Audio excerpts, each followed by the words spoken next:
ఎక్కు.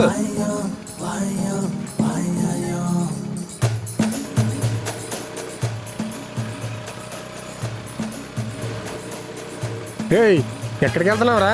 టీ తాగడానికి. ఏంటి టీ తాగడానికి 4 కిలోమీటర్లా? ఒక్కోసారి 70 కిలోమీటర్లు కూడా పోతాం మేము. పోతావు నీ సొమ్ము ఏం పోయింది? సొమ్ము నీది కాదు కదా. ఏమైంది? పిల్లి అడ్డొచ్చింది. అడ్డొచ్చిందా? ఎక్కడ అడ్డొచ్చిందిరా? నీకు కనపడతలే.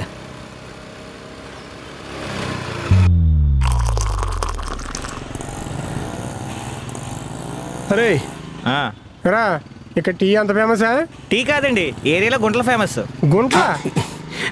ఏం కాదులే. ఏయ్, టీ చెప్పారా? లేదు, నువ్వు వస్తే చెప్దాను. Tea waiting. చెప్పు. రే మిక్కీ, 2 టీ చెప్పు. ఏం చేస్తున్నారా? ఇంతకీ ఎవర్రా అయినా? తర్వాత చెప్తాలే కానీ. సుజాత టైపింగ్ క్లాస్కి వెళ్ళింది, రమ్మంటే వచ్చాను. ఆయనకి ఇందులో తీసుకో.